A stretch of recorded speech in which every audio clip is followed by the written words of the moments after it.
How's it going, everyone, and welcome to another episode of No Excuses on btwproductions.com with your favorite show hosts, Urstil, Fenurian, and Vorcel, and we're here to bring you the latest news and commentary on the video games as we do every week. But first of all, if you would like to get involved with the show, you can do so by sending us email at noexcusesbtw@gmail.com. Please don't send us email about Crush again. If you would like to get involved with the show in a more real-time fashion, you can do so by joining our Discord server. Our Discord server is quite easily accessed by going to btwproductions.com and clicking on the No Excuses logo on any of our recent show posts. It's a furnace problem where we have no show posts. Nope, I fixed it. It's good now. We have show posts. Okay. And if you would like to follow us on the Twitter, although read tweets rather than posting them, you can do so by following us on @NoExcusesBTW. Yep. All right. So this week, yes, there's a bit of a lag there. Things have been tech, particularly Discord, actually lately has been a bit wonky. Don't ask me why. Every time we, I haven't had any problems with it lately, so I think that it's just that any one of us will have severe problems at any given point in time. Yeah, This has been a rough start to the year for us. Tech issues and real life scheduling scenarios and things just go in general wrong every week. yeah, I'm hoping it balances out so we can actually start making things prettier with the show, but we just have not been. It's been a nightmare. We'll get Yeah. We've there. been brutalised from every quarter, pretty much. yes, we have. So this week on the stream, I'm playing a bit more Cities Skylines. I would have resumed my city from last time I played it on the stream, but being the complete moron that I am, I didn't save it. So we're starting again with a nice circular city, which is not even remotely circular. Because I'm circles not are playing hard. anything. Yep, internet's too laggy. Yeah.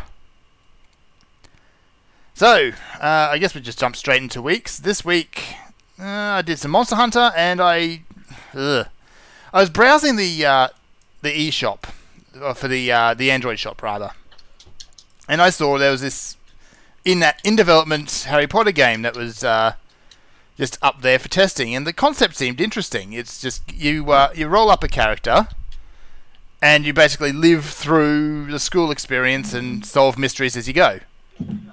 Early access. I know. Major IP. Free mobile game. Free game. Nothing was lost. Everything about this sounds terrible. Well, you're right. It was pretty awful.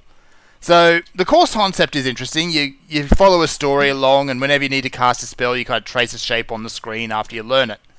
But, and here's the bit that really sucks. You play through a tutorial, and it says, okay, in order to progress through this class, you need to accumulate a certain amount of points. And you get these points by tapping on various things in the scene, and your character will react to them, or just say something about them once you've tapped it so many times. Each of those taps, takes energy, and you only get about 15 or so when you start out. So the tutorial goes, okay, you can do this class and you can get a full score, nice. You can do this class, you can get a half score, but that's still a pass. And then it says, okay, tutorial's over, now you need 100 points, and you have 8 hours to do it in. Oh, and your energy recharges very slowly. Have fun, or better yet, give us money. Standard stamina system. Then also, Vol, your mic is triggering like nonstop while Fern's talking. Yeah. Whenever you push a button. It doesn't seem to matter what I do. I can't ever set this up right. Nah, it just doesn't like you, I think. Ugh. Neither does this engineer. No, neither. Internet doesn't like anyone. But That's And why somehow I brought up the menu without pressing the options button. I didn't even know that was possible. I didn't either. maybe it's a Bloodborne scenario where moving the controller in a certain waggle way accidentally does an emote. I don't know. It got me killed anyway. Yeah, that happens. Yeah. So I gave up trying to fix Discord and just set it to toggle mute. Yeah. So the thing that really annoys me is this game, it locks you out from doing anything unless you either wait for hours upon hours or cough up money. And I think the really scummiest part about it is this is a game that's aimed at kids. Like, very firmly aimed at kids. No, it's aimed at kids' parents' wallets. Yeah. Well, yes. It's the marketing demographic is children because children will have access to a parent's credit card, and the number of them that I'm sure just put the number into their phone without their parents knowing and use it because they don't check their bank account nonstop has got to be insane. You mean because they don't teach their children that theft is wrong? Yeah. Or basic fiscal responsibility, evidently. Yeah, like apparently this is rampant according to my cousin. He knows like everybody that has parents with a fair amount of money does it. Right. Yeah, I think that these parents have failed to instill basic morality into their children. Yep. So, don't touch it. It's terrible. It's really bad. Like, the story could be interesting. It's going on about a brother that got expelled for screwing around with dark magic and whatnot. And there's the obligatory rival character and all that good stuff, but everything's locked behind a really, really mercenary paywall. Yeah. And, yeah, they're preying on kids. So, yeah, no. Yucky. Very, very yucky. Well, to be fair, most mobile games have a mercenary paywall. Yeah, admittedly Fate Grand Order does, but at least it's so mercenary and so offensive, I guess. As I showed you today, and of which you are now well aware, the demographic for Harry Potter is no longer limited to children. This is true, and actually a lot of children probably won't even know what's going on with it. The old-time Harry Potter fans are firmly in the adult category now. Yeah, I remember when that first book came out, I was in a book fair in middle school, I think. Late elementary school or early middle school. And some lady came to the book fair promoting it. We all sat in a circle around her. And she'd promote all the new cool books, and it was one of them on there. Yep. Oh boy. So that's that. It's awful, it's dreadful, and it's, basically it's standard mobile game fare. It looks pretty, I guess. Yeah. It looks pretty. Yes. Most of them do. They're going to sucker you in that way. No, they don't. Most mobile games look like they were made in MS Flash. Well, MS Flash, Adobe Flash, whatever. The professional predatory in mobile games will sucker you in with pretty IPs that have the art look really good, like Fire Emblem Heroes or Grand Order, and they'll use that. Fire Emblem Heroes is actually decently fun, though. Yeah. I wish I'd played it more, but I just don't know anybody that plays it. Yeah. I have done a massive dumb with this city, by the way, already. That and because it's PvP, you get people arguing about what's optimal instead of what's fun. Yeah. Way more than even in Grand Order. Although the type fans are crazy. The arguments in Grand Order are largely centered, unless you go to a really, really gameplay-centric forum, they are largely centered around, well, partly lore, but who is best girl? Waifus. Yeah, who is best girl? The best girl conversation is way more acrimonious than anything about optimal play. Yep, but best girl, best boy, best saber face. They all count him as a girl for some reason. Even Darius? Oh dear. Some of the manliest men's. Oh dear. Anyway, I started playing through the okayness bit for Grand Order. I'm loving it. It's pirates. It's pirates being ridiculous. I'm not sure really what else I was expecting, but it's pirates being gloriously ridiculous. Yeah, but they're all like... When I say proper pirates, I mean the opposite of that, if you know what I mean. I know exactly what you mean. Like, they're the typical hammy, over-the-top, plunder and treasure and rum type pirates. Like they're all Barbossa from Pirates of the Caribbean. Especially Francis Drake. Yeah. Who is disturbingly well endowed. Yeah, for a historical male. Yes. I got two of her. We know. She has had one of the coolest looking noble phantasms. She goes pirate ship surfing. Yeah. Mine and hers S-rank luck stat just matched up IRL to game, and I pulled two of her. You and your S-rank luck stat. Hey, a couple weeks ago, the pendulum swung the other way. Or last week, rather. Yes. It happens. Yes, it did. And it's Well, it only happened continuing to because you linger. tried to show it off. Yeah. Yeah, it's continuing to linger into this week. We'll get to that later. Yep. And the only other thing I really got to play this week was more Monster Hunter, and I actually made significant progress. So, I'll tag team with you on this one okay, tag away. because we played together mostly. We did. So we So, got like, in, and I've bought... 90% of my free time was spent with you and Monster Hunter. That says a That lot. being like 3 hours grand total. Pretty much, yeah.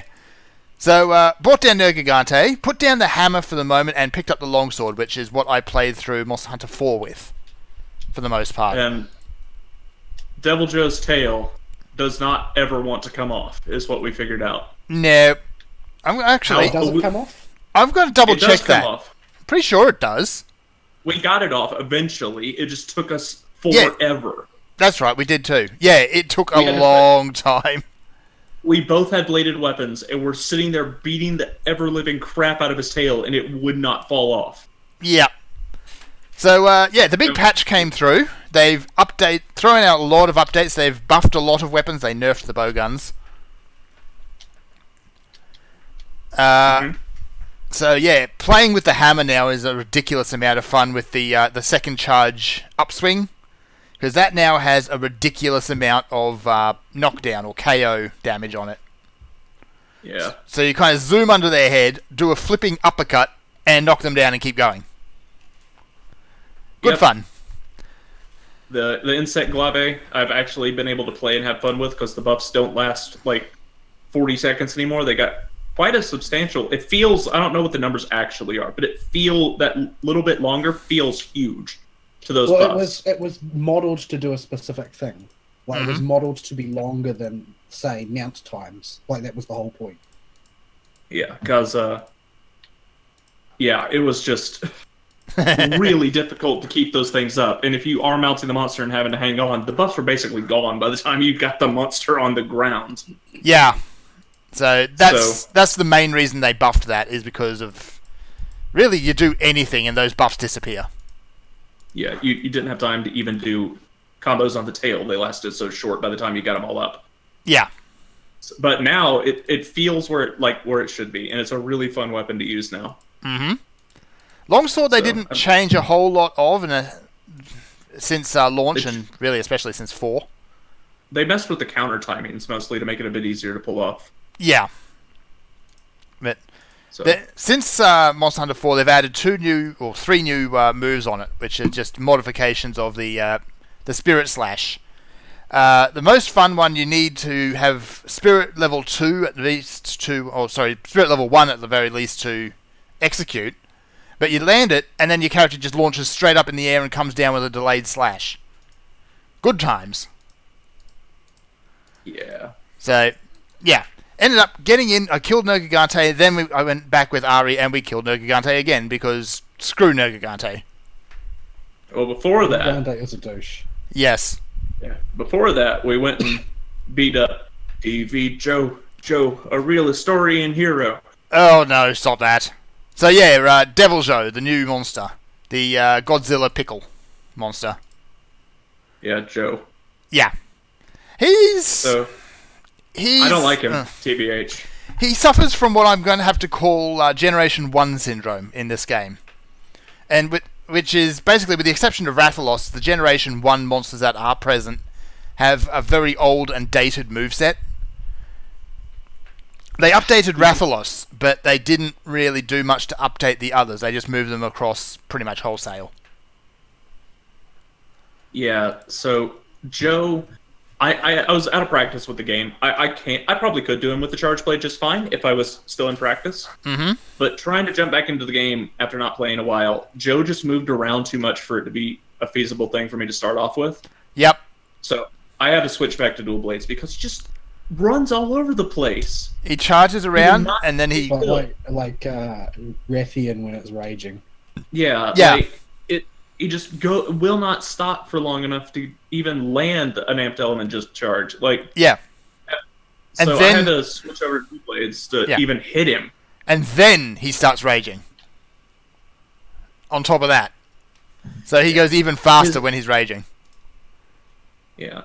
And he's only 7-star monster, so he's not that dangerous compared to the later tier stuff, but he just has a really obnoxious moveset. None of it's particularly deadly. It's just a lot of stuff you gotta do with him that's annoying. Like, you have to wait for him to do his breath and then dodge through it. You have to wait for him to stop doing his Rathian back and forth before you can hit him. And he's really got a lot of toughness on any of the breakable parts, and his knockdown threshold's huge. Yep. So he just turns into this really obnoxious monster. At least the first few times I've fought him. He might get better with experience once you learn it. Some monsters are like that. Odegaron was like that. I hated him at first and liked him later. But I don't know. I just don't like... Right now, I'm not a fan of him. No. So, he's not... If you know what you're doing, he's not super tough, but he is incredibly annoying. And he does tend to just, pop up in the middle of a quest that you're doing and ruin your fun. Like Beetlejuice. But yeah, and he's a roarer, too. Like, he roars a lot, like, as much as Nergi does. He also tremors. Yeah. Tremor is annoying. Incredibly annoying. Yeah, he's a roarer like Angie Baby and Nergi. Yep. I just had a go down last time before Anjaneth ran away. He basically just stood there and roared at me constantly. Like that was what he was doing. He just like roar, and I was sort of standing there waiting for the game to resume. Yeah. I had that actually happen the first time I first fought Nergigante. Not Nergigante, rather Devil Joe. A Toby Kadachi showed up in the arena, and it just stood there and chain roared. And I was wondering what this Toby Kadachi was doing until Devil Joe just ran over, picked it up, and then ran away. What, like in its mouth? Yeah. Yeah. Devil Joe has a turf war animation with everybody. Yeah. Yeah, I've actually seen the one I saw on get linked on Twitter. I've seen one Devil Joe turf war, and it was when Beetlejuice and Devil Joe both tried to gate crash the same fight, and then they had their turf war. We saw that when Ari and I were fighting. Beetlejuice turned up while we were doing the quest, and we just kind of sat back and just watched it. It was so cool to watch. Yeah, well, I was running up trying to get more damage on the dang tail because it wasn't falling off, and we were going to kill Joe before we got it off. But I was not game to get underneath that, because that was Beetlejuice, and Beetlejuice explodes. Yeah. It's so unbelievably cool. But it's worth, especially with the turf war between Toby Kadachi and Jagras with Devil Joe. And when it comes time to fight the tainted Devil Joe, he picks them up and he does use them as weapons, by the way. Whoa. If he doesn't just run out of the zone with them straight away and you chase him, or he decides he's going to stick around, he will hit you with those monsters. And Tainted Devil Joe can one-shot you with them. And that's regardless of armor. Just saying. Do they have the properties of the monster? Like, if he hits you with a Toby Kadachi, do you take lightning damage? I don't know. I think that sounds like an interesting experiment. That would be awesome. If he picks up Banshee Baby, does he hit you for fire damage? No, I don't think he can pick up Angie now. Angie's probably a bit big. But I've seen him pick up. You done said it now. He's gonna whack you with Angie. I think you just grab him by the throat and wave him around instead of pick him up or wholesale and carry him. But I've seen him carry Great Jagras, and I've seen him carry Toby Kadachi. So watch out for those. There are some things that I would be happy not to see him carry around. Yes. I don't want to get hit. I don't want to get hit by some of those monsters. No. Even secondhand by being flailed with. You just. I think the easiest one to check, I suppose, would be to see if you can be set on fire by him carrying a Larvaziel around. That could be, dangerous. He's gonna pick up the puffer bat and use it as a hot air balloon so he can drop on your head. Oh, wow. That would be far more comical than it would be. That would be I'd love to see that, just because of how ridiculous that would be. If I was on the team, I would pitch that as a proposal. He just grabs Paolumo out of the air and just floats around with him. It specifically targets the player, and you have to run away from him until he drops, or he'll squish you. Oh dear. So it's good. They've brought him across. They included his Godzilla-inspired theme song, which overwrites everything, by the way. So you know when Devil goes around. Well, he did get to the New World via the Godzilla method from that one movie. Yeah. Oh dear. If anyone's familiar with the old Godzilla movies, Godzilla can apparently fly by turning backwards, bending forward, and using his breath weapon on the ground. And apparently that lets him fly backwards. It also, it just straight backwards too. And if you watch the movie, it has no angle to it. Nah, it is. Old school Godzilla was very, very silly. It was very awesome because it was so redonkulous. Yeah. Also, anyone in the West, stop making Godzilla movies. You can't do it right. Just stop. Did you mention how much it costs, this additional content? Oh yes, it's free. I was about to say it's very expensive. I know. Some people don't have a whole lot of money, but you got to pay nothing. You got to pay a whole nothing to get it. Why? This is Capcom, and we've got to praise Capcom. I feel dirty. What's going on here? They're schizophrenic dev teams. Every dev team might as well be a separate company because Capcom's been the most inconsistent company lately. They simultaneously have one of the better and best content developers out there for Monster Hunter, and they are the worst money grubbers with Street Fighter. Yeah. Monster Hunter, they're throwing stuff at us for free. Endlessly. That or somebody in marketing wised up and grabbed an exec by his collar and said, if you don't fix it so Monster Hunter is perfect and gets us all the customer goodwill back, we're never going to make money again. It's a good odd. I would put money on that. That is probably what actually happened. Yeah, if you ruin Monster Hunter, we are not going to get those fans back. Like, we are going to go bankrupt. Yeah. So, no, it's good. Monster Hunter World is great. All is fine. Everything is alright. Yeah, they are back. They are from at war with hated to the low end of hostile in reputation with Monster Hunter's free DLC. There's still attack on sight whenever they do something stupid, but they could work their way back up. They could. It's a good start. Alright, so really that's about it for my week. Except for, drunk cowboys, but nobody wants to hear about those clowns. Yeah, our weeks are going to be... I'll try to think of stuff, because we've all been working this week. That's all we've done. Yeah, this is how you adults. I've had a good time. Nope. We've been super duper busy this week. Alright, Vol, your week, sir. Well, unfortunately, I don't really have much to say because I've just basically done nothing but work and be horribly sick. Yeah.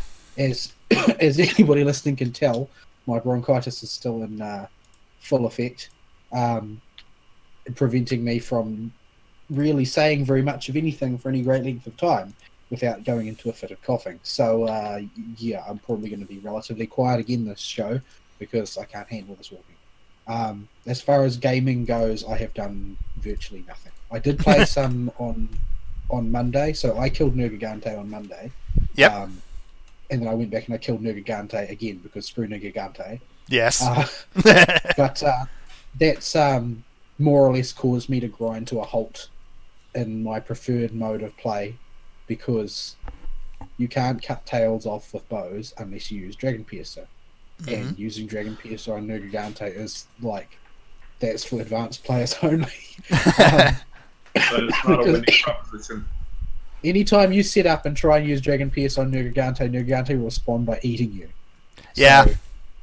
So, it's not easy to do. And the thing is, if you can't cut off Nergigante tails, then you can't make the most accessible and effective high Elder Seal weapon. Mm-hmm. Yeah. Basically mandatory once you move into the phase of the game where farming Elder Dragons is the most important thing. Yep. So I'm basically at a standstill with the bow. I can't progress.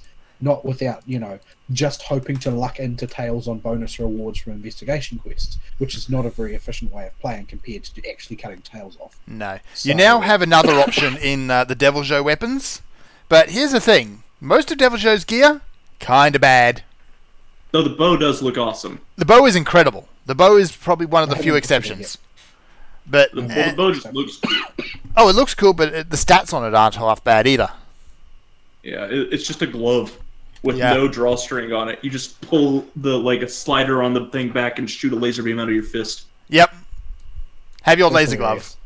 glove. A lot of the other weapons, like the hammer, the hunting horn, are more or less severed Devil Joe heads. Yeah, the Nergigante weapon is basically the same thing, but a little bit weaker because it only goes to rarity 7, and it doesn't have an impact file. The charge axe is a buzzsaw chainsaw combo.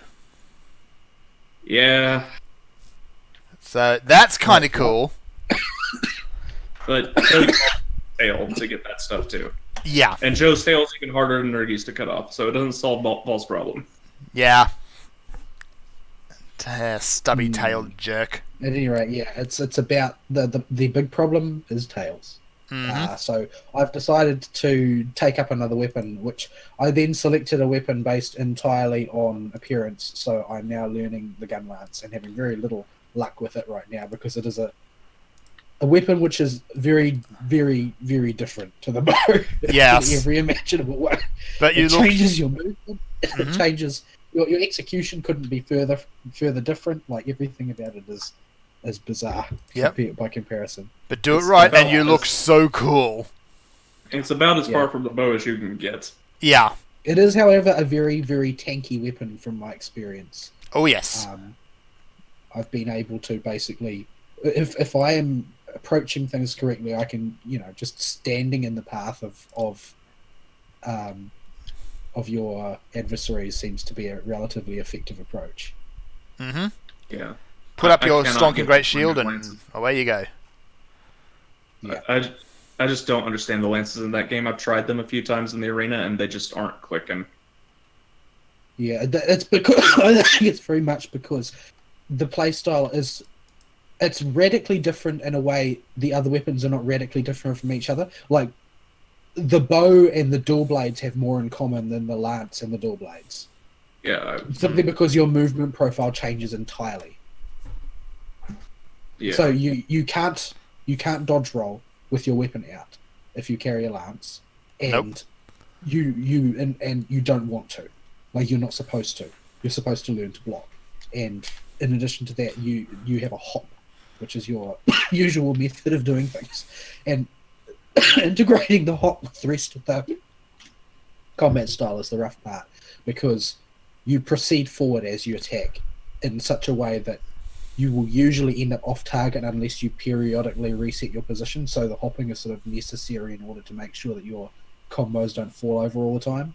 So yeah, there's a lot of subtlety to it, and it's going to probably take me a long time to learn because I'm not very good with this particular type of play. But it's a really cool looking weapon, so yeah, that's what's going to get me through it. Also, Nice. it's sort of nice to be able to have a weapon that like kills things when you hit them. Yes. Because, like, with the bow, like, when you're getting mobbed by Jagresses, the bow will take a while to dispose of that problem because you can't just one-shot the Jagresses out of the way or anything like that. No. Whereas you can do that with melee weapons because they do so much more damage. Yeah. When I had to do whenever I was using the heavy bowgun and doing the small monster quests, I just used the melee attack, which is essentially you grab the heavy bowgun by each end and just swing it in a wild flailing arc. And apparently that does a significant amount of damage. It is specifically for getting the critter leans off you. Yeah. That's exactly what it's the for. The bow's melee attack is distinctly unimpressive. Yeah. I don't. You other wave an than arrow at shooting them. Clop drops. Other than shooting clop drops above your head, I don't know, or shooting them and running under them. I don't know how to get the little nublings off you. There's not really a good way except spamming quick shot. Yeah. Yeah, maybe you could hop back and hit them with spread shot if they're in a good position, but you need a bow that does spread shot. Yeah, but At any rate, so I'll probably be doing that in Monster Hunter for a while because I really can't do much else, to be honest. It's a strange little roadblock. I don't know if other weapons have that issue or not, where there's particular attacks that are necessary in order to break tails. Like, I think you need like slicing ammo with the heavy bow gun, otherwise it won't break tails. Yes. That's something you can just carry with you and then, cut things with it. Yeah. Assuming the bowgun can use the slicing ammo, because it's like coatings. Yeah, some bowguns just cannot use certain ammo types. There may be some bowguns that are just out of luck and need a friend or a different weapon to cut the tails off. Yeah, I've got one of them at the moment as my highest level bowgun, it's excellent for piercing ammo, useless for slicing. Yeah. Right. But, yeah. In general, bladed weapons seem to cut the best. I have got tails off with the lance before, but I do not remember if it was like with the wyvern shot in special, or if it's just a weapon that does enough damage to get the tail off. Yeah. A lot of the weapons, it's mostly just figure out which of your attacks swing upwards and go from there. Yeah. Anyway, so that was basically all the gaming I've had time to do this week. This week has been absolutely brutal at work. 9 and 10 hour days regularly, and it's becoming quite a problem. I think we're going to meet with the manager next week to see if we can figure something out, because most of us are too tired to keep going. How many people is it in your department? Well, that's the thing. The reason why we're having this problem is because we're understaffed. Like the roster is not bringing enough people on simultaneously when they're needed. Yep. And when somebody is sick, they just expect us to cope, which is in some cases like close to impossible, or impossible to do within a normal workday. So if somebody is sick, they say, "Oh well, I guess you guys are staying another 2 hours in order to make up the extra work," which is not really. It's not great. No, I'm not enjoying it very much. It's because you wished you had more hours during your weeks off that this happened. It came back extra hard when you finally did get those hours. Now it's biting you. Well, it's biting everybody else as well, and so I think that we're going to have to figure something out, because we can't cope basically. As people get more exhausted, more errors happen. Yep. Which creates more work. Yeah. And then people get tireder, and it's just it feels like one of those situations that you often get where it feels like the management level just don't have a clue what goes on the floor. Mm-hmm. And so they manage you, and they've been doing things that are sort of telltale like that about that. Like what's a good example? Putting a intern on the roster occupying as much space as a person who is actually trained to do stuff. Right. That sort of blithe assumption that all labour is unskilled. Mm-hmm. That only somebody has spent too much time at management level could possibly make. Yep. It's like that. Yep. Oh my great goodness. Okay, hang on. So, slight tangent for those who are watching the stream. I'm not sure when they added this to Cities Skylines, but they've added 2 alternatives to the schools, which is actually kind of in line with what you're talking about. You've got a community school, but more importantly, you've got the Institute of Creative Arts, which is apparently the equivalent of a high school. Isn't that like where your sister went for college? Harry. Oh, yeah. She is at some art school somewhere. Right. So if this is a DLC, I need to uninstall that immediately, I think. I don't want my city to be full of useless bludgers. Anyway, carry on. Copies of Our Steel Sister. Yeah, it's so. What else did I do? I did watch a little bit of anime, not very much. I decided to watch one of the bad shows of the season. Which one? Do. But it was not so much bad as just like, how do I describe? In a previous season, there was a show called In Another World with My Smartphone, which was awful. Yes. It was awful, but it was awful by means of it was awful the same way having nothing but porridge to eat for a week would be awful. Yes, exactly right. So this time I watched what was it called? It's something like Deathmatch Rhapsody to a Parallel World, and it's basically the same show without the smartphone conceit, and it's equally bland. Yay! The entire show seems to be about to basically boil down to the main character collecting female slaves. Because apparently slavery is a big thing in this particular setting. That's the problem. I think read recently about that. It was actually a really good book. That was it. This is not a really good show at all. That was the one with the superhero premise on it, wasn't it? Yeah, Super Sale on Superheroes. Yeah. That's the actually one. a decent book. Yeah. Buying Anyway, slaves. so that's the problem with Isekai in general. I find is it's just been done, and at the moment there's no fresh ideas in there. Yeah, we're at subgenre fatigue at this point. Yeah. Well, it's a case. I don't think it's even. I think fatigue is giving them too much credit in a sense. How do I Saturation? explain what I mean? It's not even saturation, because Isekai actually is it's a conceit. It's not a genre, I think. And by that I mean the problem is not lack of room to innovate. The problem is laziness. In my opinion. I just used the word subgenre because I couldn't think of a good way to call it. Concept, I guess, but I don't know how you work that into a verb. Yeah. So Yeah, I think that there is actually plenty of room to work with that concept, because some of them are really good and some of them are really bad, and the fact that you can have both good and bad ones sort of implies that there's actually room to work here.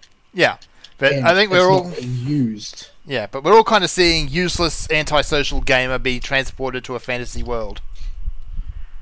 We're seeing a lot of the same tropes. The thing that's different in this one, I guess, is that the guy, despite for reasons that escape me, the guy being transferred to a fantasy world looks like a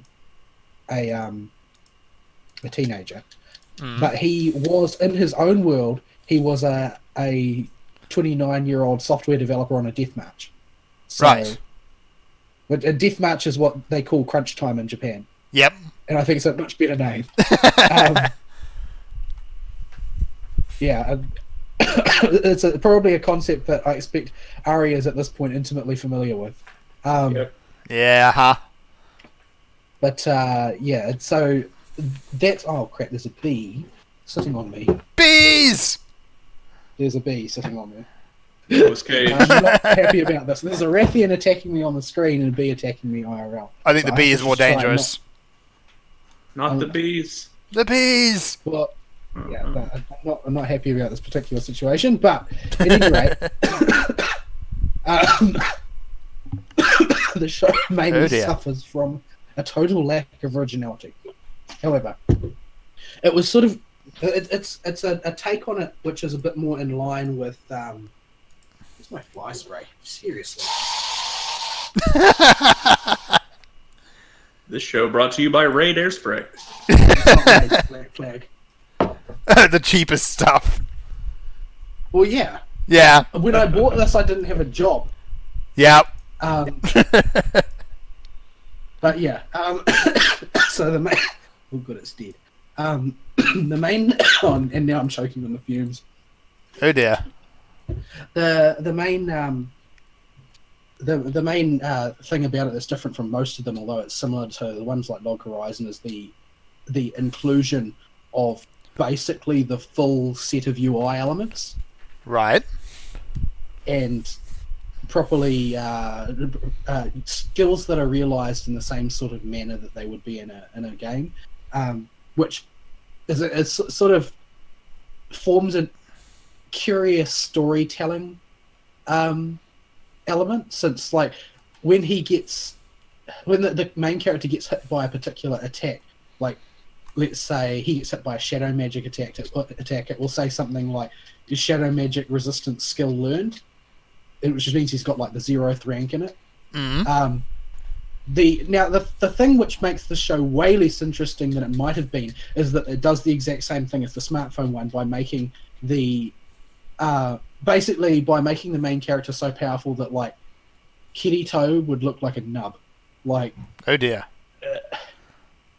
The opening is basically the guy wakes up. Well, the opening post the part which introduces him as a character in the conventional world. It opens with him basically arriving in the fantasy world. He doesn't know what's going on, where he is. He thinks it's a dream, and it's the world of the game that he was working on the Death March. He was doing, and they were trying to work out a way to make things easier on new players while not taking away the difficulty for difficult players. And one of the things that they were toying with was adding like a limited use item to use, like meteor shower spell, which killed everything in the zone. It could be used like 3 times or something like that. That sounds horrendously overpowered. That's not the point. No. The point is that he ends up in a place which is infested with lizardmen on the march and panics and uses it and gets all of the experience for killing every creature and boss in an endgame zone. Including all of the loot. So he's got like raid level items and stuff. Because he doesn't actually know what's going on at the time, but he eventually figures it out. Now, this basically results in him being gratuitously overpowered and having every skill in the game able to be accessed the moment he encounters it. So everything after that point basically becomes a doddle for him, and he doesn't have any difficulty or challenge in his life whatsoever. Yeah, that sounds incredibly interesting to watch. And yeah, it plays out exactly the way you would expect. There's just... It becomes a case of, but is there really a reason to watch it? Yeah. Like, there's no challenge for him. He's not going to learn anything. He's not going to overcome anything. These isekai shows that focus on the game, like treating the other world like a video game, all the ones that seem to annoy people the most are the ones that focus on the main character being statistically overpowered in the world. Like, you have No Game No Life, but those characters are not... They don't have, like, bonus stats or abilities that give them... Their stats are famously bad. Yeah. Yeah. They're just really, I don't want to say a word that they are, but they're really smart people. There's another word I want to use, but I'm not going to. Smug. Well, they're smart in certain ways. They're socially dumb. Yeah. Very socially dumb. Y'all can infer the word from that. And, but yeah, they don't have the statistic problem. And you look at some of the more successful ones that at least some people like ReZero, the character is not statistically OP. He's pretty weak. And same thing with Konosuba. The character is statistically weak as the protag. All the characters that don't have OP stats in the game seem to be a key element in making people not hate your isekai. Konosuba is great for completely different reasons, but that's beside the point. It's just a trend I've noticed with the isekais that people actually enjoy. Yeah. Is when you don't have the statistics of your game world set up to make your protagonist overpowered. People in general enjoy it more, which is common sense, at least to me. But apparently people haven't quite noticed this trend or understood. Yeah, I mean, the thing is that there are times where you can still build an interesting show like that. Like, in Log Horizon, all the characters are max level at the start. Yeah, but that's still an even playing field amongst those characters. Reasonably, yeah. But the fact is that the world itself does not present a limiting problem to them in that sense. And the story very much focuses on how do you live in such a world as a society. And similarly, Overlord has... Every character of note in Overlord that is from like the player side is OP as all get out. Like, stupendously OP. But they still make a really interesting show out of it. Except it's actually interestingly gotten to the point where the actual characters, the original set of characters, by the second season, are just sort of part of the cast. They're not really necessarily the focus. Because so many additional characters have been introduced that all have their different agendas. In fact, you often spend more time with the characters that are not players and don't have that OP characteristic. and it ends up basically turning the character into almost kind of a directed natural disaster. But yeah, what I'm trying to get at here is that you can do interesting things with the genre still, which is what makes me feel like the problem is one of laziness and not one of strict like genre saturation or anything like that. Make statistically OP hero, give him a harem, sell, make toys, receive money. Yeah, that seems to be that's just what everybody does, and any show that has that premise now that's an isekai just goes right over my head, and I don't care. Yep. Yeah. I actually like the genre, but I like it because of its best examples, not because of its worst. Yeah. Like all the best examples have to have some sort of different spin on it. Like Konosuba, everyone is a complete moron. Yeah, I'm actually rereading the like novels. Yeah, but for every No Game No Life for Konosuba, we get a Sword Art Online or a smartphone. Yeah. Or something like that. Well, actually, we get like 3 smartphones. Yeah, that sounds more like it. And Sword Art Online's for every one Konosuba or No Game No Life. Yeah. I heard Grimgar was good, but it looked depressing, so I didn't follow it. I didn't like the art style and haven't been in an anime mood, so I haven't checked it out. It's been on the I'll check it out eventually list for a while. Yeah, maybe. I'll check it out eventually. If I'm feeling in the mood for depressing. That list is huge. The check it out eventually list is quite big. The I watch this if I want to be depressed list is also equally big. Alright. Oh, dear. Have we finished ragging on Isekai for a while? Yeah, well, that's basically all I got. Like, I was at work for most of my time. This has been one of those weeks where you go to work, you do your work, you come home, you eat, you sleep, you get up, you go back to work. Yep. I'm going to have some time off over Easter. Since it's actually a holy week for me, they can't put me on without being done for discrimination. So I'll actually have a few days off to relax and maybe learn another weapon in Monster Hunter. Ugh. If you don't die from coffee. Yeah, I'm really sort of annoyed at it. It's become very, very irritating. It gets in the way of my work, it gets in the way of talking, it gets in the way of enjoying myself in general. But, you know, Yep. it's one of those illnesses that you have to wait to go away. If I went to the doctor, they'd say, take 2 paracetamol and call me if it lasts longer than 4 weeks. Like, Yeah. I'd have to wait for it to go away. In the meantime, you just need to put up with being miserable. Yeah, is it? Yeah. Once it stops being in your chest and just becomes scratchy, you know you're on the road to recovery. Yeah, well, at the moment, I've been pretty much on a plateau for the last week or so. So, it's not getting any worse. That's something. That's something. Yeah. Alright. Alright.